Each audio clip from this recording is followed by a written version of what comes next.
Buenas noches. No te escuchamos todavía como mereces al menos. Bueno, entiendo que vamos a solucionar ese pequeño problema con el sonido de inmediato. Antes de nada, les recuerdo, lo intuyen ya porque hemos invitado esta noche a Daniel Berzosa. Es sin duda una de las noticias seguramente del año, ese informe del Tribunal Supremo. Se esperaba que hubiera un informe del Tribunal Supremo contrario a la posibilidad de conceder un indulto a los presos, a los políticos que fueron condenados por sedición, también por corrupción. Se esperaba que ese informe fuera contrario y con la unanimidad de los 6 magistrados del Supremo. Lo que a lo mejor no era tan de esperar, Daniel, es la enorme contundencia con la que han argumentado ese informe en contra.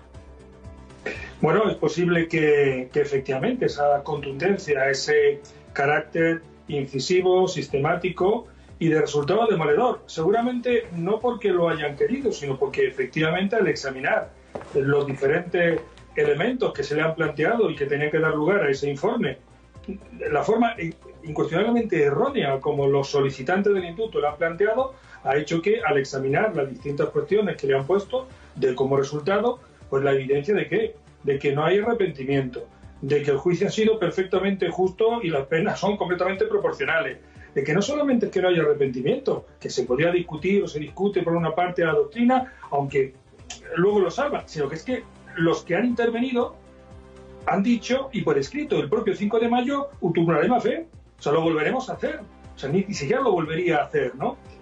Y otra serie de cuestiones como pretender que el responsable es un sujeto colectivo, los presos del proceso, que claro que eso es inadmisible en el derecho penal y en materia constitucional, sobre todo cuando se trata de una cuestión como el indulto, que siempre tiene que ser, como la propia pena, individual, individualizada.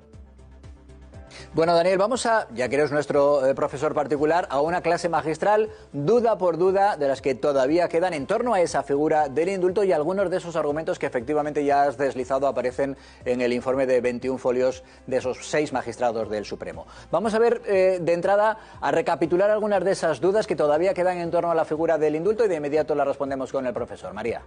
Vamos a verlo, José Luis. Estas son algunas de las principales dudas que caben sobre el indulto. ¿Tiene que haber arrepentimiento? ¿Lo pide el condenado, el indulto? ¿Cabe recurso en esta decisión? Y algunas otras de las principales. ¿Quién lo concede? ¿Quién debe conceder estos indultos? ¿Quién debe firmarlo? ¿Y es lo mismo el indulto que la amnistía? Estas son las principales, José Luis. Bueno, de todo eso, o de casi todo eso, se habla en el informe que hoy firman esos 6 magistrados del Supremo. Pero, profesor, vamos duda por duda. El arrepentimiento que decíamos, los 6 magistrados del Supremo dejan negro sobre el blanco. Oiga, es que los 6 condenados por sedición han mostrado muy poco, por no decir nulo arrepentimiento. En cambio, no es obligatorio el arrepentimiento por parte de los condenados, ¿no? ¿O sí? Vamos a ver. Inicialmente no se exige de forma expresa, es correcto. ¿Y por qué? Porque muchas veces los arrepentimientos pueden ser simulado, interesado o falsario. Puede ser, cabe esa posibilidad. Sin embargo, hay una línea doctrinal en este caso, e inaugurada por un profesor maravilloso, nada sospechoso, vilmente asesinado por la ETA, don Francisco Tomás y Valiente, y recordado por el hijo Hernández hace apenas un par de años, respecto de un delito de rebelión que, si no había arrepentimiento y acatamiento de la Constitución, era motivo suficiente y legítimo en un Estado de Derecho para denegar el indulto. No obstante, efectivamente, es posible que el arrepentimiento pudiera llegar a discutirse. Sin embargo, hay otro elemento que no parece discutible, y es la manifestación de que volverán a cometer el delito. Es que eso es más fuerte, es decir, reconocer que no ha habido ningún delito y lo vuelvo a hacer. Luego, por tanto, por una parte, lo que no está exigido expresamente, como acabo de decir, está la otra parte llamativa. Y cuidado, en toda esta historia hay que tener en cuenta, además de los elementos reglados que se han cumplido respetando la ley del indulto, una exigencia respecto ya interna del indulto que fue establecida por una importante sentencia del Tribunal Supremo del año 2013, que dice que el indulto tiene que ser motivado y que esa motivación tiene que contener hechos, razones y la conexión lógica para que haya una racionalidad de la medida adoptada. Hombre, en este orden de cosas parece que el arrepentimiento no es una exigencia disparatada. Que lo mire cualquiera de los televidentes si le toca a él. No, te he robado y te volveré a robar. ¿A usted le parece razonable la actitud? Pues ese es el tema, ¿no? Desde el punto de vista. Más dudas. La siguiente que nos planteábamos, Daniel. Claro, ¿Quién debe pedirlo? ¿Quién lo pide, el indulto? Bueno, pues el indulto lo puede pedir, lógicamente, el penado, familiares suyos o incluso cualquier persona sin necesidad de tener un poder específico. Aquí se ha producido algo curioso y que no, digamos así, sin cierta gracia, visto el dramatismo del tema, ha señalado el informe del Tribunal Supremo. Es que resulta que lo han pedido pues una serie de individuos por los penados, le han dado la opción a los penados de que lo soliciten y solamente 2 se han manifestado. Y uno además directamente diciendo que no quiere el indulto, que está en otra cosa, que él no ha cometido ningún delito. Pero en fin, penados, familiares o cualquier persona sin necesidad de un poder expreso que lo autorice. Uno de ellos, efectivamente, que fue Oriol Junqueras, que llegó a decir el indulto que se lo metan por donde les quepa. Tercera duda, profesor, el recurso. El Partido Popular ya ha anunciado que va a presentar un recurso, ojo, siempre y cuando se confirme que el Gobierno concede el indulto. Un recurso, ¿ante quién y sobre todo con qué fin?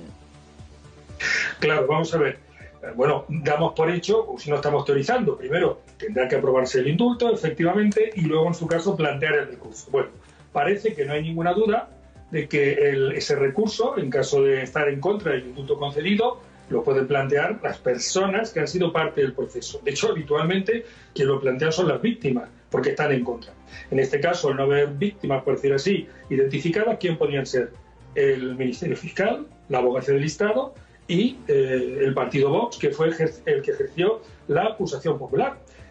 La posible intervención del Partido Popular está más en el aire, porque quizá tendría que hacer una construcción a partir de lo que se llama interés legítimo y que el Tribunal Supremo, en este caso, que es a donde debe plantearse ese recurso, porque el indulto se aprueba con la forma de Real Decreto, ante la Sala Tercera de lo contencioso del Tribunal Supremo, pudiera participar el Partido Popular.